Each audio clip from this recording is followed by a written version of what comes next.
Al-Azhar itu sampai sekarang itu menggaungkan yang namanya takrib.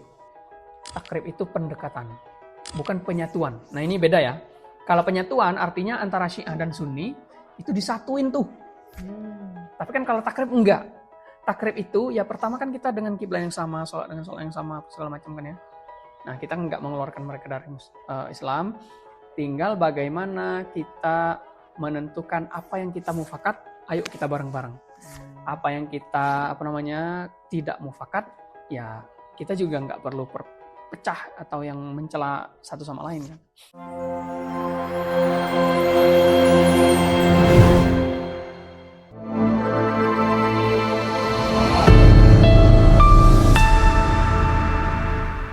Assalamualaikum warahmatullahi wabarakatuh. Senang sekali saya Galar Thorik bisa berjumpa lagi dengan kawan hiwar semuanya. Dimanapun Anda berada, apa kabarnya? Alhamdulillah, semoga baik-baik aja. Menjumpai kawan hiwar dalam podcast kali ini, kita akan berada dalam segmen program Belajar Sebelum Bicara. Nah, program hiwar media yang kali ini membahas isu-isu hangat dengan mendatangkan narasumber yang kompeten dalam bidangnya. Nah, pada kesempatan kali ini kita telah kedatangan tamu spesial yaitu Ustadz Amirul Mukminin LC Diplom yang akan berbagi ilmu seputar Syiah dalam sudut pandang Al-Azhar. Nah, langsung aja, senang banget nih kita udah hadir bersama kita sekarang Ustadz Amirul Mukminin LC Diplom. Gimana kabarnya Ustadz? Alhamdulillah, gimana kabar antum? Alhamdulillah, khair. Nah, kawan-kawan, seperti yang udah teman-teman ketahui saat ini, bahwa saat ini sedang terjadi konflik eskalasi kemanusiaan yang besar dan cukup ramai. Salah satunya adalah yang melibatkan negara Iran dengan identik aliran Syiahnya. Tapi sebelum membahas isu geopolitik ini lebih jauh, alangkah baiknya kita tahu apa sih Syiah itu, dan sebagai mahasiswa Al-Azhar, bagaimana pandangan Al-Azhar terhadap Syiah itu sendiri. Untuk pembahasan lebih lanjutnya akan dibahas bersama Ustadz Amirul Mukminin. Ustadz, gimana sih kelompok Syiah ini dulunya mulai terbentuk di Mesir dan bisa sampai sejauh ini? Secara garis besar mungkin, atau ada golongan-golongannya dari Syiah tersebut? Mungkin bisa dijelaskan. Terima kasih Ustaz. Ini saya mau dulu ya, saya tahdid dulu atau saya batasi dulu. Okay. Kalau dari pertanyaan tadi kan terbentuknya Syiah di Mesir. Okay. Nah, apakah perlu Syiah secara umum atau langsung ke Mesir ini? Syiah secara umumnya mungkin. Secara umum ya, iya. Secara umum. Tapi ala kulli hal dua-duanya itu terbentuk karena politik. Dua-duanya terbentuk karena politik. Tapi jangan dibayangkan bahwa politik yang dimaksud adalah politik praktis atau yang dikenal orang-orang gitu kan, harus ada ininya, ada partai, ada hizb atau apa enggak. Tapi intinya dua-dua hal ini itu terbentuk karena adanya politik tadi. Kalau Syiah secara umum itu terbentuk dari seputar khilafah, seputar imamiyah atau imamah. Jadi Syiah itu dulu itu kan orang-orang yang dikenal kenapa dinamakan Syiah? Karena Syaya'u itu artinya mereka orang-orang yang mendukung atau berada di dekat Sayyidina Ali. Jadi Ali bin Abi Thalib itu dulu kan mereka menganggap bahwa Ali bin Abi Thalib itu adalah orang yang seharusnya pantas memimpin umat Islam setelah baginda Nabi wafat. Nah, ternyata pada prakteknya yang naik justru itu sahabat Abu Bakar. Dan ketika sahabat Abu Bakar wafat, yang naik juga bukan sahabat Ali lagi, tapi sahabat Umar. Terus begitu sampai sahabat Utsman juga begitu, baru yang naik adalah sahabat Ali. Walaupun ketika setelah Sayyidina Utsman itu wafat, Sayyidina Ali sempat nggak mau naik kan ya. Nah, tapi pada akhirnya dia dirasa perlu naik karena mengingat kondisi umat Islam pada saat itu yang sudah mulai adanya konflik perpecahan golongan. Maka akhirnya sahabat Ali naik. Nah, disitulah mulai Syiah itu terbentuk karena intinya kayak apa ya, golongan orang-orang yang apa namanya, kalau dalam politik itu apa? Yang orang-orang di belakangnya itu yang mengkampanyekan dia itu apa namanya? Demonstran atau apa? Ya pendukung-pendukungnya lah ya, pendukung-pendukungnya lah, mereka mendukung sahabat apa namanya Ali. Nah, apalagi yang menariknya dalam apa namanya politik-politik di zaman itu, di zaman kekhalifahan itu ada istilah apa ya? Semua hal itu dikaitkan dengan ayat dan hadis. Jadi walaupun ini sebenarnya masalah khilafah, tapi mereka itu bertumpu atau memiliki argumen itu semua berdasarkan dengan Al-Quran dan hadis. Nah itu, jadi pada akhirnya mereka-mereka yang mendukung sahabat Ali ini merasa bahwa enggak, kami ini bukan karena politik aja gitu loh, tapi karena memang seharusnya yang menjabat sebagai khalifah setelah Rasulullah adalah sahabat Ali. Apalagi memang ada hadis-hadis yang yang menyebutkan bahwa sesungguhnya engkau ini denganku, kata Nabi, dia mengatakan kepada sahabat Ali itu sebagaimana kedudukan Harun dan Musa. Ya kan? Harun dan Musa kan sama-sama Nabi itu dan saudara dekat. Hanya saja gitu. Setelah aku nggak ada Nabi gitu loh. Nah, jadi kan dari hadis itu mereka mengatakan bahwa ya seyogyanya yang menjadi khalifah, yang memimpin umat Islam itu adalah sahabat Ali. Nah, makanya mereka di situ mulai banyak konfrontasi kepada pihak-pihak yang tidak mendukung Sayyidina Ali. Nah, begitulah. Kalau secara garis besar begitu ya, walaupun nanti pada akhirnya isu itu beralih ke isu-isu agama, isu-isu inilah gitu, sampai mengkafirkan. Nanti Syiah kan juga akan terbagi beberapa golongan gitu. Tapi secara garis besar begitu. Kalau untuk di Mesir sendiri, Syiah itu ada di Mesir, maksudnya masuk sebagai sebuah eksistensi itu datang ketika Khalifah Al-Mu'izz lidinillah. Nah, ketika di zaman Khalifah Al-Mu'izz lidinillah itu datang ke Mesir, dan yang datang itu bukan khalifahnya.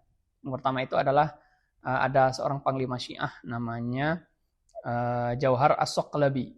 Nah, kalau yang masyhur orang mengatakannya itu Jauhar As-Soqli atau As-Soqli, tapi ada seorang mu'arrikh Mesir namanya Dr. Aiman Fuad Sayyid.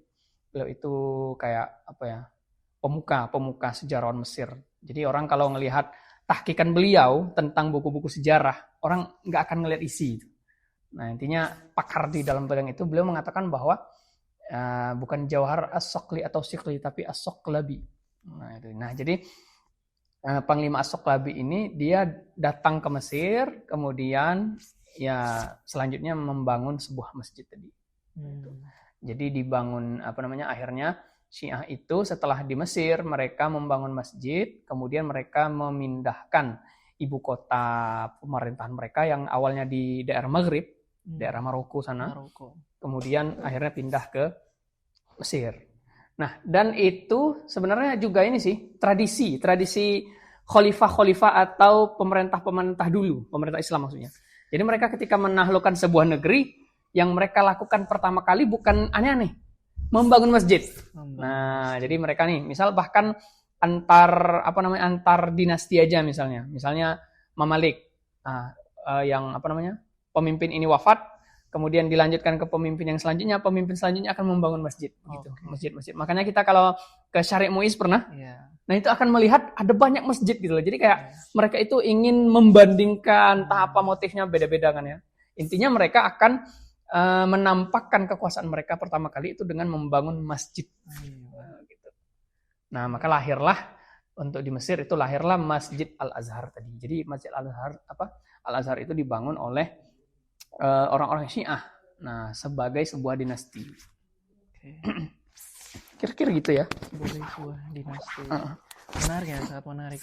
Gak heran kenapa di Mesir ini banyak masjid-masjid dengan nama panglima atau nama pemimpin pada masanya, karena dibangun berdasarkan tujuan mereka yang baru memimpin menunjukkan kehebatannya dengan membangun masjid tadi, termasuk salah satunya Syiah ini ya. Mereka sampai di sini kemudian membangun Masjid Al-Azhar yang kemudian kita tahu sampai sekarang ini. Menarik ya sudah. Tadi antum sempat menyangkut tentang beberapa hal perihal golongan, bahwa Syiah ini punya beberapa golongan. Mungkin bisa dijelaskan lebih dalam, Ustaz. Wah, lebih dalam. Kalau lebih dalam sebenarnya ini membutuhkan waktu yang banyak ya. Apalagi Syiah itu juga ya bahkan terus terpecah-pecah gitu loh. Tergantung siapa imamnya. Jadi ada imam baru maka dia akan punya beberapa pandangan baru misalnya atau apa. Karena mereka kan mengira imam-imam, apalagi yang Syiah yang awal-awal gitu. Ya mereka mengira kalau yang namanya imam itu maksum. Maksum itu artinya memang terjaga dari dosa. Mereka nggak berbuat kekeliruan. Yang artinya karena mereka maksum ya omongan mereka artinya nggak bohong. Apapun yang mereka ucapkan itu adalah kayak apa ya? Kayak gitulah. Orang-orang yang maksum kan. Kalau kita nggak mau menyebutnya sebagai nabi tanda kutip. Gitu kan. Nah jadi kalau Syiah sendiri itu kan awalnya itu tadi masalah imamah. Nah, jadi masalah siapa yang berhak untuk memimpin. Tapi kemudian kan makin lambat laun sampai misalnya Sayyidina Ali kemudian wafat. Kemudian setelah itu dilanjutkan oleh anak beliau kan Sayyidina Hasan sama Sayyidina Husain hingga akhirnya pergolakan terus ada dan selama pergolakan itu sampai anak cucunya misalnya nanti Imam Husain itu punya anak namanya Ali Zainal Abidin nama anak punyanya Zaid. Itu semuanya akan membuahi sebuah pemikiran baru Syiah. Jadi Syiah itu akan terus pecah-pecah gitu sampai nanti ada misalnya Syiah Zaidiyah. Kenapa dinamakan Zaidiyah? Karena mereka itu mengikuti Imam Zaid. Nah, itu Zaid bin Ali Zainal Abidin gitu. Kemudian nanti misalnya kayak yang Syiah Ismailiyah yang punya yang membangun Masjid Al-Azhar, yaitu karena mereka mengikuti salah satu cicit daripada Imam Husain yang namanya Ismail kayak gitu. Jadi kayak akhirnya terus ini ada perpecahan. Misalnya nanti ada juga Imam 12. Jadi Syiah 12. Karena imam mereka itu ada 12. Nah, itu jadi anak cucu, nah itu semuanya imam. Yang kenapa mereka pada akhirnya dikatakan 12? Karena setelah 12 itu nggak punya anak lagi. Nah, jadi akhirnya terbatas sampai 12. Dan kapan adanya imam selanjutnya? Itu adalah ketika datangnya Imam Mahdi. Nah, Al-Mahdi Al-Muntazar. Nah, itu. Jadi sebenarnya ini berkaitan. Jadi politik tapi berkaitan dengan cara beragama. Sebelumnya antum sempat menyinggung bahwa Syiah ini bukan hanya tentang faktor politik saja, tapi juga berpacu berkaitan dengan Quran dan Sunnah juga. Pakai teks-teks agama ya. Teks-teks agama. Tapi padahal umat Islam yang sebetulnya mereka juga berpanutan dengan Quran dan Sunnah. Syiah pun begitu, tapi apa kira-kira yang menyebabkan mereka berdua ini bisa sampai terjadi perpecahan gitu? Maksudnya berarti apa yang mereka ambil dari Quran dan Sunnah itu beda dari apa yang diambil oleh umat Muslim pada umumnya gitu. Oke. Kalau umat Muslim pada umumnya kita kayaknya akan berbincang panjang ya, karena tiap orang, tiap golongan, tiap apa itu kan semuanya bermuara ke sana. Tapi yang membedakan adalah bagaimana cara pengambilan hukum atau menafsiri ayat tersebut atau menjelaskan atau menerangkan sebuah hadis. Nah, di sini ada orang yang memang menjelaskan dua nas tadi, Al-Quran dan hadis tadi, itu sesuai dengan kaidah yang berlaku sebagaimana yang diinginkan oleh Allah, Rasul, dan sesuai dengan dawabit ahli ilmu, ya kan ya. Tapi kan zaman dulu itu belum ada tadwinul ulum, belum ada kodifikasi keilmuan. Jadi nggak ada istilah usul fikih, nggak ada istilah fikih, nggak ada istilah nahwu, shorob, mantik, balaghah, semua kan belum ada. Nah, jadi makanya dengan adanya ilmu-ilmu yang sekarang ini sebenarnya kita juga turut terbantu.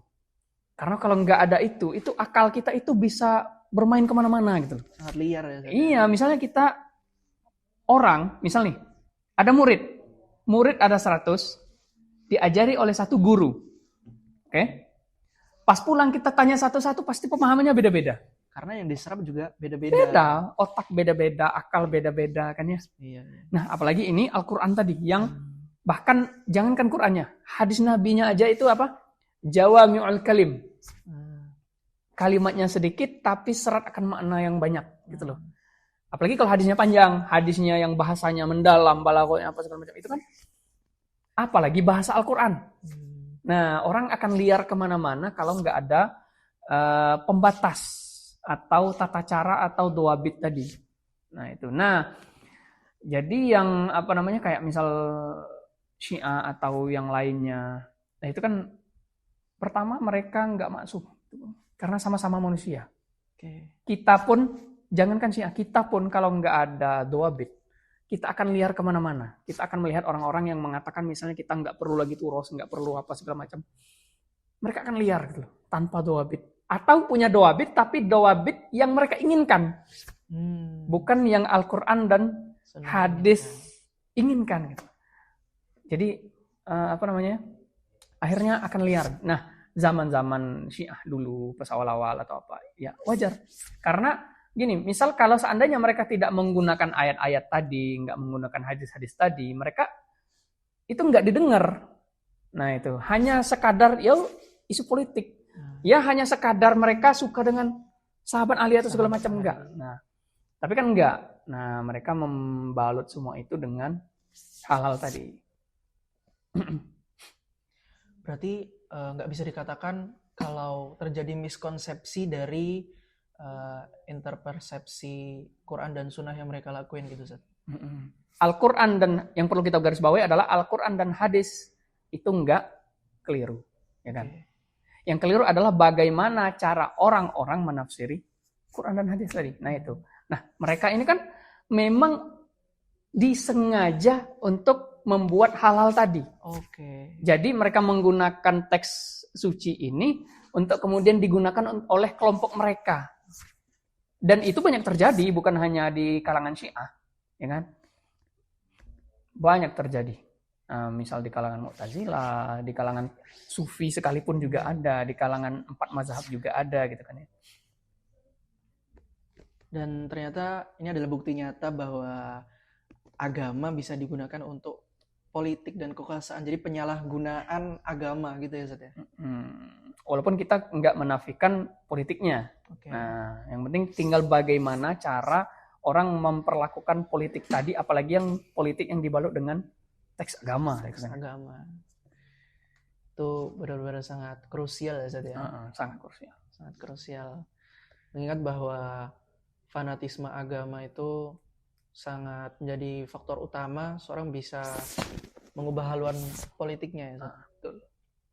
Dan apa sih kira-kira perbedaan antara Sunni dan Syiah menurut Al-Azhar sendiri? Kemudian Al-Azhar sendiri pernah memberikan statement bahwa ahlul kiblah kulluhum wahidin. Berarti setiap apapun, kelompok apapun itu yang mereka tetap menyembah atau sujud ke arah kiblat, berarti mereka tetap dianggap sebagai umat muslim. Dan bagaimana pandangan Azhar sebenarnya terhadap Syiah? Mengingat ada statement tersebut, apakah Syiah ini sendiri masih dianggap muslim atau muslim abal-abal atau gimana, Zat? Kira-kira pendapat antum? Kita kembali ke sejarah ya, karena Syiah ini adalah salah satu khazanah keislaman, peradaban panjang umat Islam. Maksudnya, jadi misal nih Syiah itu lahir sudah dari zaman sahabat dulu, ya anggap aja sudah hampir 15 abad. Dan 15 abad itu kan Syiah bukan lurus kayak gitu aja kan dari awal sampai akhir kan enggak. Jadi ada lika-likunya, bahkan enggak balik lagi tuh. Jadi kalau udah ke kanan aja, misalnya ada yang ke kiri aja, enggak balik ke apa namanya ke jalan yang pertama lagi kan enggak. Jadi pada akhirnya ketika kita mengatakan bagaimana pandangan Al-Azhar, ya tergantung Syiahnya gimana. Nah itu tergantung Syiahnya gimana. Karena dalam Syiah sendiri kan nanti terbagi-bagi. Ya kan, misalnya kayak selain Zaidiyah. Jadi intinya ulama Azhar misalnya yang paling mungkin kesepakatan atau ittifaq dalam masalah itu lebih tinggi itu misalnya kayak Syiah Zaidiyah misalnya. Kenapa? Karena di Syiah Zaidiyah itu mereka tidak mencaci maki para sahabat, khususnya sahabat Abu Bakar dan sahabat Umar misalnya kan. Misalnya begitu. Nah, kalau Syiah yang lain misalnya, dan Syiah banyak ya, kita disclaimer di awal, Syiah itu sangat banyak. Nah, soalnya kita di Indonesia kan kita masih berada di suatu tempat di mana masyarakatnya ketika disebutkan Syiah, cut gitu loh. Okay. Nah, jadi langsung kafir gitu kan. Langsung gitu. membatasi. Langsung ini bukan Islam gitu loh. Jadi kayak apalagi misal nih kan Syiah tadi beda-beda. Ketika kita mengatakan tadi itu misalnya ada Syiah beda-beda, tapi orang awam ngiranya semua Syiah pokoknya kafir, semua Syiah bukan Islam, semua Syiah kita cut. Itu kayak seolah-olah kita sebenarnya takfiring juga nggak sih? Maksudnya kita mengkafirkan orang secara mutlak tanpa tahu. Tanpa gitu. Menghukumi dan mencari tahu lebih dalam. Bahkan kita menghukumnya secara secara menyeluruh gitu loh. Nggak dilihat dulu, oh yang kafir itu gimana. Begitupun Azhar. Azhar itu ya dipilah-pilah dulu. Syiah yang bagaimanakah yang kafir? Syiah bagaimanakah yang belum keluar atau apa segala macam kayak gitu. Jadi kan banyak norma-norma yang sebenarnya harus dipilah-pilih dulu ketika kita misal kayak kita nggak mengelompokkan ya, maksudnya langsung aja misalnya Syiah misalnya ada yang itu tadi menghina mencaci maki atau mencela sahabat Abu Bakar, sahabat Umar, ada juga yang sahabat Utsman, ada juga yang Sayyidah Aisyah juga kan ya.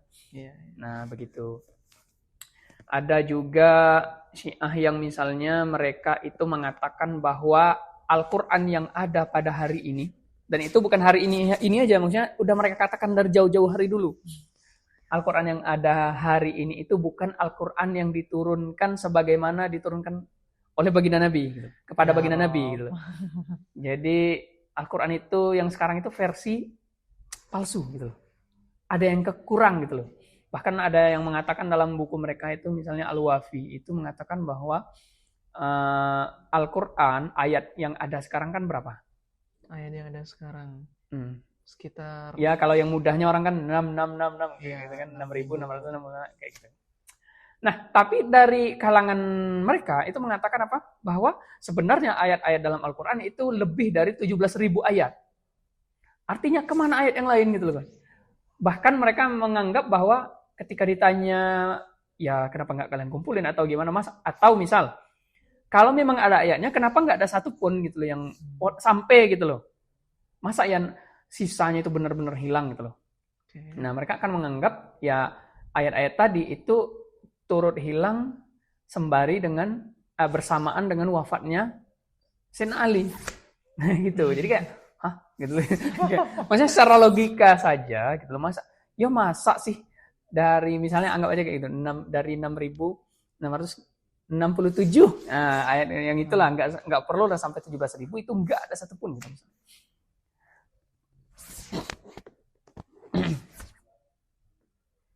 Kayak apa ya? Ya secara ini apa ya? Sulit kan diterima akal gitu loh. Iya. Nah, sulit diterima akal gitu loh. Misal kayak ayat-ayat yang khusus tentang Sayyidina Ali, ayat-ayat tentang Hasan Hussein, ayat-ayat yang khusus tentang Sayyidah Fatimah gitu loh. Radhiyallahu anhum. Banyak hal yang kayak seakan tuh diada-adakan. Pernyataan. Tapi ketika mereka kita minta buktinya, sampai sekarang bingung. Oke. Maksudnya mana ayatnya gitu. Ini langsung menunjukkan sendiri kepalsuan mereka gitu ya. Walaupun mereka ada beberapa itu yang menyebutkan di buku-buku mereka misalnya beberapa ayat gitu. Dan ditambahkan kalimat misalnya ada Alinya, ada Fatimahnya, ada Hasan Husainnya. Tapi kan kalau secara historis ditanya mereka dari mana dalil kalian mengatakan ayatnya gini. Argumentasi atau teori secara historisnya lah. Nggak perlu yang secara agama atau historisnya. Gimana? Siapa yang mencatatnya? Siapa yang gimana? Kalau Sayyidina Ali gimana atau segala macam. Misal, ya kan dari Jam'ul Quran. Jam'ul Quran kan dimulai dari zaman sahabat Abu Bakar. Kemudian zaman Sayyidina Umar kan enggak, karena lagi banyak futuhat. Jadi menyebarkan Islam, tapi naskahnya itu ada di putri beliau ya kan ya. Kemudian pas zaman Sayyidina Utsman dilanjutkan proyek Jam'ul Quran. Oke. Dari zaman Sayyidina Ali, zaman sahabat Abu Bakar sampai sahabat Umar, itu kan sahabat Ali ada di tengah-tengah mereka, berbincang dengan mereka. Kalau memang mereka menganggap sahabat Ali itu tahu ayat-ayat itu, justru dia akan menjadi orang yang pertama yang akan mengutarakan, oh saya mendengar Nabi ayat ini loh. Ya kan? Ngapain beliau diam gitu? Apalagi beliau yang paling ini kan, yang berpegang dengan kitab suci, berpegang dengan sunnah Nabi. Ya pasti sahabat-sahabat itu, apalagi orang-orang yang al-asyar al-mubasysyirin bil jannah. Dan sahabat Ali salah satunya. Ya kali sahabat Ali diem-diem aja misalnya. Intinya secara historis pun nggak tahu. Nggak ada. Nggak ada bukti yang mendukung statement mereka mengatakan ayatnya gini nih. Soalnya kan di zaman Jam'ul Quran kita tahu sendiri kan. Jam'ul Quran itu ayatnya itu ditulis setelah adanya 2 saksi. Misalnya, oh saya pernah nih dengar ayat misalnya Zalikal kitabul la raiba fihi hudal lil muttaqin. Itu sama sahabat-sahabat yang lain itu akan ditanya, siapa yang mendengar selain kamu? Dan itu wajib 2 orang. Nah, anggap aja kayak gini. Seandainya Sayyidina Ali memang benar ada, misal benar ada. Artinya kan ada sahabat-sahabat lain yang mendengar. Ya masa sahabat yang lain juga ketika ditanya siapa lagi yang nulis Quran apa segala macam ditanya kayak gitu, mereka juga nggak datang gitu. Ya gimana mereka mau datang karena ayat itu memang nggak ada. Gitu. Karena memang nyata palsunya. Nggak nyata adanya gitu ya sudah. Nah, tapi kalau sekarang beberapa Syiah itu kan juga sudah mulai ittifaq dalam masalah mushaf yang ada hari ini. Okay. Jadi kalau yang tokoh-tokoh Syiah yang ada hari ini atau yang sebelum ini beberapa dekade sebelumnya itu menyepakati dengan Al-Azhar sendiri bahwa ya Al-Quran hari ini ya itu juga Al-Quran yang kami baca. Jadi ya itu tadi saya bilang, makanya saya disclaimer di awal bahwa Syiah itu kan hampir 15 abad lah ya. Jadi kayak kita harus memilah-milih gitu loh. Bahkan Syiah sendiri pun beberapa tokoh-tokoh Syiah yang menjadi representasi Syiah itu kan di beberapa hal kan juga sudah nggak mengikuti orang-orang yang dulu. Oke. Tapi walaupun mereka masih mengklaim bahwa diri mereka itu Syiah gitu ya. Ya mereka Syiah karena memang mereka pecinta sahabat Ali, pecinta Ahlul Bait. Mereka pecinta Hasan, Husain, Sayyidah Fatimah semuanya. Karena memang nggak dapat dipungkiri bahwa banyak juga ilmu-ilmu yang masih bisa kita ambil. Bukan masih bisa, memang bisa kita ambil dari tokoh-tokoh Syiah tersebut. Benar. Diklaim bahwa mereka Syiah. Jadi nggak semua yang Syiah pasti salah gitu ya. Dan nggak semua ulama Syiah itu bodoh. Kan orang bilang, oh ini buku-buku Syiah nih, nggak usah kita pelajari. Enggak. Bahkan Syekh Ahmad Thayyib sendiri dalam buku mantik beliau misalnya, dan Al-Madkhal, Dirasatil Mantik Al-Qadim, itu apa ya, kalau dibilang banyak, ya tapi ada beberapa referensi yang beliau ambil dari ulama-ulama Syiah dalam mantik. Artinya apa? Ya itu peradaban Islam gitu loh, yang benar kita ambil, kita ini apa segala macam. Yang salah ya tinggal kita pilih. Kita kan juga nggak taklid buta kan ya. Bahkan misalnya Asy'ariyah sendiri, ya kan? Ya. Itu kan nggak semua pendapat itu mengikuti Imam Asy'ari, ya kan ya? Maksudnya kita nggak mengikuti apapun pendapat beliau secara 100%. Ada beberapa hal yang ulama Asy'ariyah yang mutaakhirin itu berbeda dengan Imam Asy'ari, dan itu biasa. Misal kayak bermazhab Syafi'i dan Syafi'iyah. Ulama-ulama Syafi'i dan Imam Syafi'i sendiri kan nggak semuanya plek gitu. Kita semuanya sesuai dengan Imam Syafi'i gitu. Enggak. Ini menunjukkan bahwa kita dalam bermadhab atau menganut ke suatu paham, ajaran atau tokoh itu juga harus ada ketelitian gitu ya. Nggak boleh ada yang namanya taklid buta dan sebagainya. Mutlak 100%. Dan ini problemnya, masalahnya yang terjadi di golongan Syiah ekstremis zaman dulu itu ya. Apa aja sih golongan Syiah yang mereka itu terkenal atau menonjol entah dari ekstremisnya atau mereka menonjol dari sisi historisnya atau yang mungkin mereka cukup digarisbawahi oleh para ulama dan cukup dikenal. Itu kira-kira apa aja, Zat? Yang masyhur berarti kan ya? Iya, yang masyhur gitu. Karena Syiah kan tadi ada banyak, tapi kalau yang masyhur yang memang di beberapa zaman itu dirot atau dikritik atau dikomentari oleh ulama banyak itu, semisal Ismailiyah tadi yang membangun Al-Azhar. Iya. Nah, itu karena itu banyak pandangan-pandangan mereka itu yang memang itu tadi yang bisa mengeluarkan mereka dari Islam. Makanya beberapa ulama bahkan mengatakan, wah mereka kafir, gini. Memang ada, kita nggak bisa memungkiri. Memang ada ulama-ulama yang berpandangan gitu setelah melihat mereka mengobrak-ngabrik al-amru minad-din bid-darurah. Gitu loh. Jadi kayak apa ya namanya? Ya kalau orang sudah mengobrak-abrik tatanan syariat Islam, ya apalagi gitu. Misalnya kayak orang tiba-tiba misalnya bilang, aku nggak perlu sholat gitu. Itu kan, dan dia amdan gitu loh, maksudnya sengaja meyakini itu juga apa ya, atau misalnya dia nggak mau gitu. Nah, itu kan bisa aja kan orang-orang mengatakan. Tapi yang perlu di garis bawahi adalah, apakah tiap orang yang kayak gitu kita wajib mengeluarkan dari lidah kita untuk mengkafirkan mereka?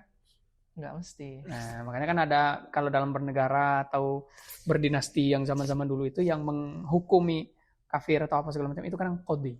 Nah, itu. Atau mereka menyerahkan diri sendiri, atau mereka sendiri tahu hukum-hukum kayak gitu itu nggak boleh dilanggar, akhirnya mereka bersyahadat.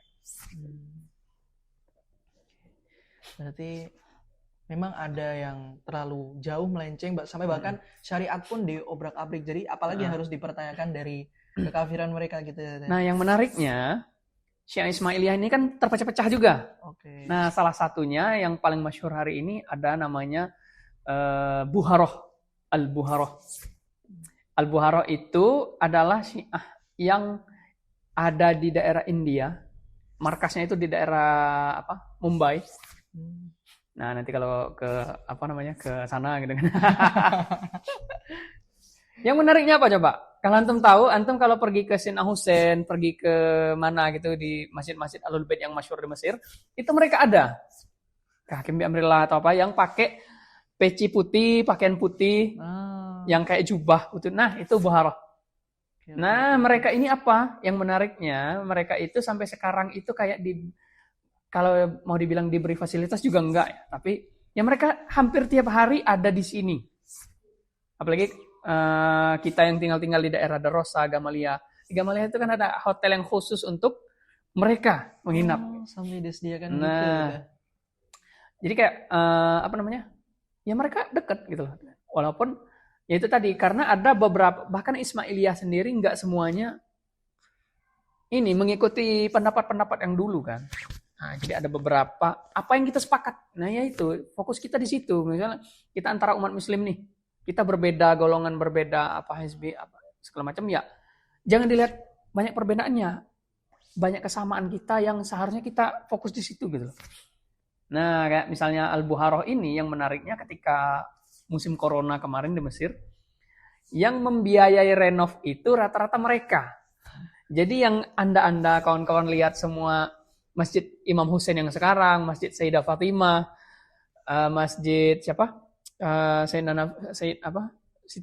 Sayyidah Nafisah, Masjid Sayyidah Aisyah, itu biayanya bukan 100% dari pemerintah Mesir.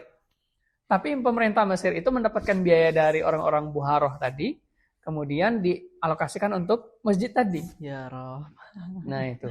Kalau seandainya mereka nggak diterima, ya bahkan dana-dana mereka juga nggak ini gitu. Nah, yang ada satu menarik lagi yang mungkin ini beberapa mahasiswa nggak tahu, bahwa Hadikoh Al-Azhar, Taman Al-Azhar itu yang ada di samping ini, Mustasfa Sayyidina Husain itu yang punya adalah Syiah. Nah, jadi kalau kawan-kawan misalnya ngotot, saya nggak mau nih dengan Syiah, nggak usah ke Hadikoh gitu. Padahal mahasiswa paling banyak tuh. Ya bulan main ke sana padahal. Ya atau gini lah, maksudnya ya itu beda ya, maksudnya antara kita mengikuti pemikiran mereka sama kita tidak mengikuti gitu. Ya maksudnya apakah ketika tidak mengikuti mereka terus semua yang berkaitan dengan mereka kita cut gitu? Oke. Ya sama halnya dengan Masjid Al-Azhar. Al-Azhar kan dibangun oleh Syiah. Apakah ketika kita tahu bahwa itu punyanya Syiah pernah berkuasa di sana, pernah dijadikan sholat Syiah selama beberapa abad, lah apakah otomatis kita nggak mau ke sana gitu? Kan nggak. Nah begitu. Kita udah bahas panjang lebar tentang Syiah dan segala macamnya, tapi apakah Al-Azhar sendiri itu ngasih panduan bagi masyarakat awam tentang gimana sih kita menyikapi keberadaan Syiah ini sendiri? Atau mungkin kayak kata antum tadi, bahwa nggak semua yang dari Syiah itu buruk. Jadi gimana nih menurut Al-Azhar untuk masyarakat awam? Apa yang harus mereka lakukan untuk memfilter hal tersebut? Atau gimana sih kita taunya ini baik atau enggak diambil walaupun dari Syiah gitu, Zat? Sebenarnya masalah apa bisa ngambil atau enggak, bagaimana kita tahu, ya itu perlu ilmu. Kita katakan dari awal itu perlu ilmu, ya kan ya? Karena ilmu yang ada di otak kita, yang ada di jiwa kita setelah kita belajar, disitulah kemudian kita bisa memilah-milih, ya kan? Kita nih kalau misalnya kayak bayi nggak tahu apa-apa, terus kita disuruh milah-milih, itu kita bukan milah-milih mana yang benar atau yang salah kan? Karena kita memang belum tahu, belum di tahap itu. Nah, makanya kalau orang-orang awam, ya artinya ikut yang orang-orang yang lebih tahu masalah itu. Nah pertanyaannya adalah, lah kalau mereka yang ngajakin mereka orang Syiah gimana? Kalau mereka masuk jalur golongan ini gimana gitu kan ya? Nah itu. Nah makanya di sini sebenarnya perpecahan itu kadang lahir karena egoisme juga ada. Nah jadi saya ada membawa buku, kebetulan ini saya terjemahkan. Nama bukunya bukan buku ya, terjemah. Berarti kan ini buku bahasa Arab, ditulis oleh Syekh Al-Maraghi, Muhammad Mustafa Al-Maraghi, dan disuarakan di London ketika itu muktamar agama pertama di London tahun 1936. Beliau itu mengatakan kadang perpecahan itu disebabkan oleh egoisme orang-orang di atas. Maksudnya para tokoh-tokohnya ini udah tahu kalau mereka pecah, masyarakat ini akan bingung, ya kan? Ya makanya kadang persatuan itu seharusnya lebih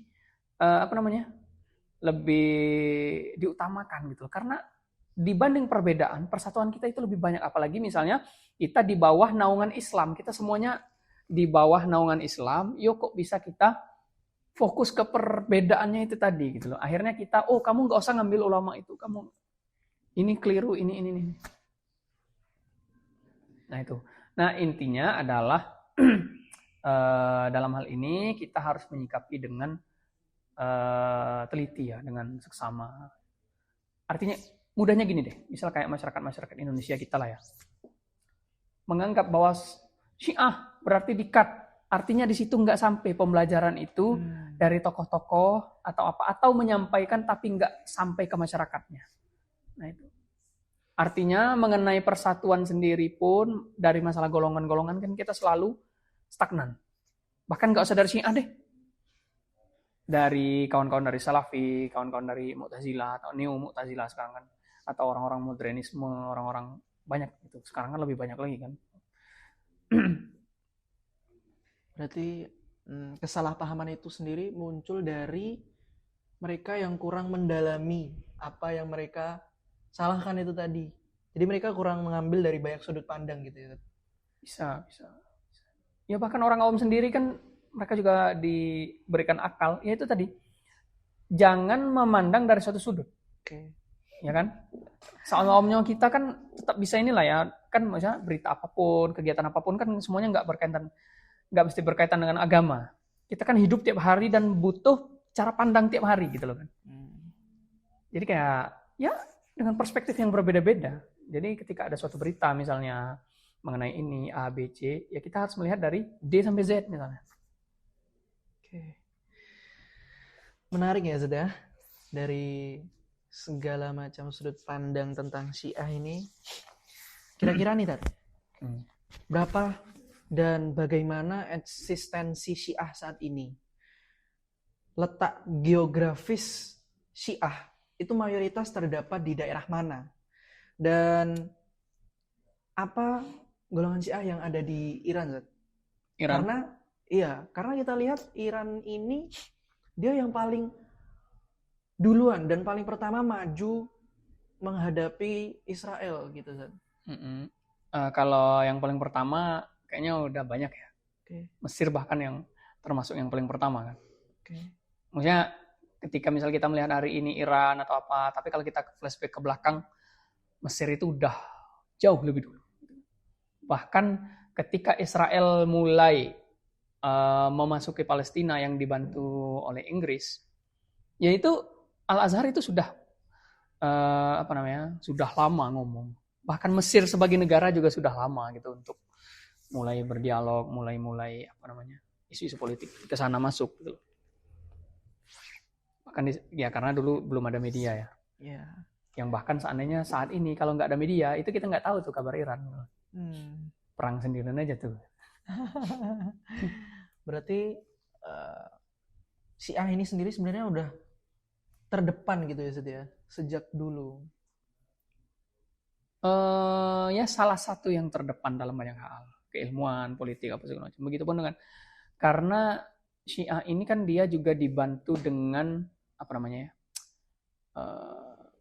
politik kenegaraan juga. Makanya mereka itu kayak terstruktur kan ya. Bahkan mereka itu justru kaderisasinya lebih bagus dalam masalah keilmuan Islam ya. Itu lebih bagus dari orang Sunni sendiri. Jadi mereka itu bahkan ada istilahnya sekolah kaderisasi yang itu waktunya 20 tahun.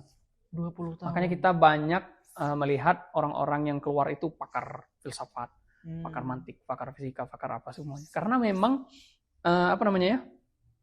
digodok dengan baik gitu, terstruktural. Nah, kadang salah satu sisi kekurangan kita yang mengaku Sunni, kalau kita memang pantas diakui sebagai Sunni, apalagi kita kan main banyak-banyakan, main kuantitas. Jadi ketika merasa kuantitasnya banyak, merasa adem anyem. Kita kayak merasa nggak perlu bertanggung jawab pada banyak hal, nggak perlu kaderisasi, nggak perlu apa segala macam gitu. Dengan dalih as-sawadul a'wam. Jadi kita udah banyak dan setiap yang banyak kita ya itu yang selamat gitu loh. Jadi kemana yang banyak gitu. Kan nggak gitu konsepnya. Padahal kedalaman itu sendiri itu lebih penting gitu ya. Kadang itu orang kalau sudah banyak, kadang merasa terlena dengan jumlah. Tapi jadi mereka terlena dengan kuantitas, bukan kualitas. Merasa aman padahal masih di pinggir jurang. Oke. Berarti ini juga salah satu faktor yang mendukung statement bahwa kebanyakan mayoritas negara Syiah itu negara yang kuat. Itu benar apa enggak, Ustaz? Atau masih ada faktor-faktor lain yang menyebabkan adanya statement ini? Kalau negara-negara mayoritas Syiah itu negara yang kuat. Oke, negara Syiah sendiri yang mana nih yang dimaksud? Iran maksudnya, dan koleganya. Syiah ini sebagai pemimpin negaranya atau tiap negara yang ada Syiah di dalamnya? Bisa dijelasin bedanya, Zat? Ya kalau Syiahnya ada di negara tertentu, ya berarti dia nggak merepresentasikan negara itu kalau negara itu kuat gitu loh kan. Jadi misal kayak Syiah yang ada misalnya di Lebanon, Syiah yang ada di India, Pakistan, di Yaman. Nah kalau kita menganggap semua negara yang ada Syiahnya itu kuat, kita buktikan sendiri. Ya kan?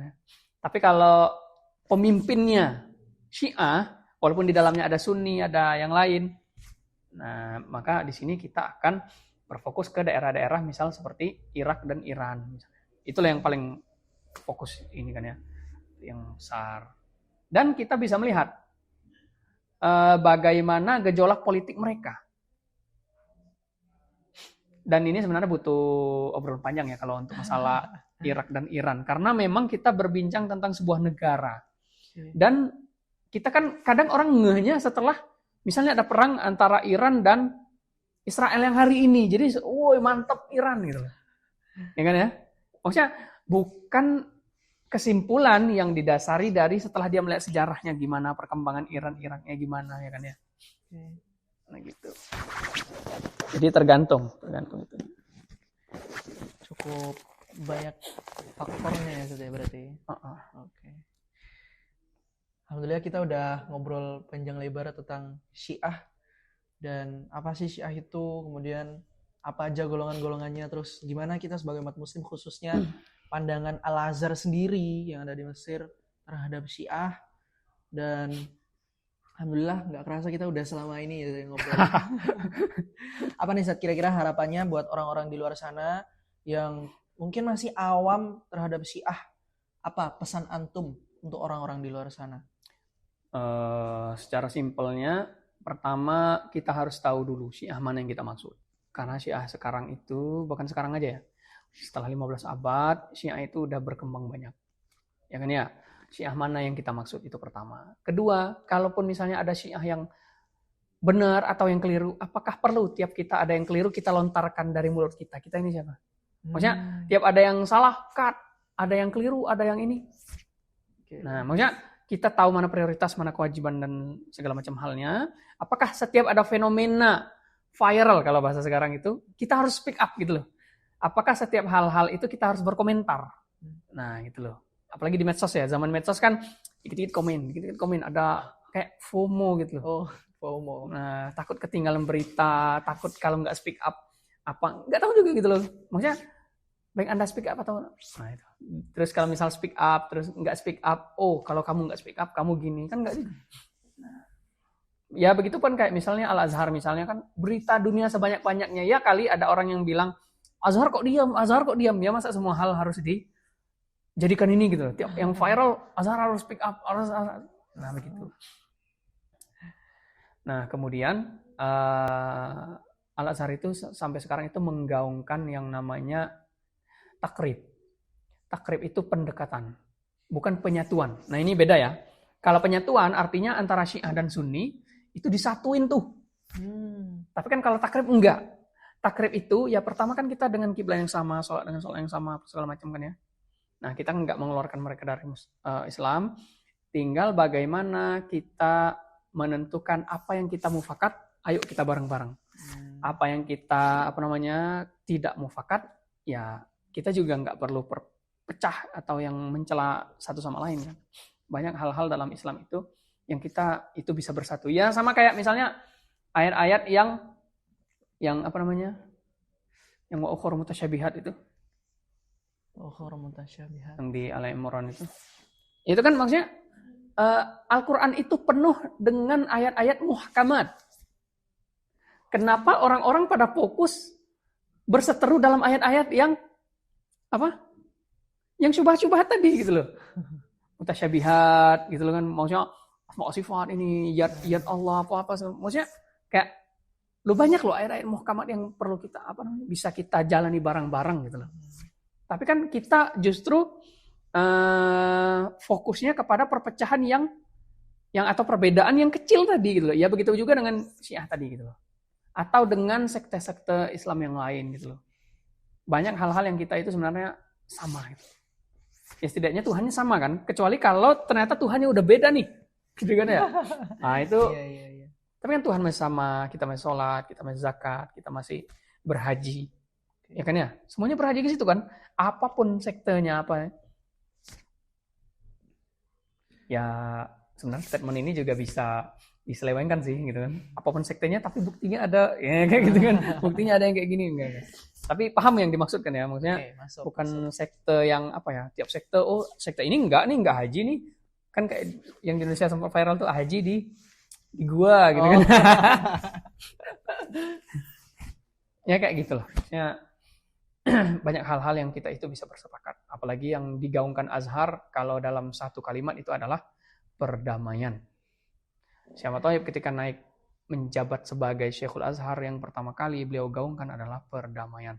Baik itu antar umat beragama, antar sekte, atau antar sesama personal masyarakat. Nah bayangin loh, antar agama yang berbeda berarti kan? Ya masa kita ingin merekatkan antar agama yang sesama agama kita nggak bisa gitu. Ya artinya ketika kita antar agama kita ingin merekatkan, apalagi sesama agama, masa sesama umat Islam kita berpecah belah gitu kan ya.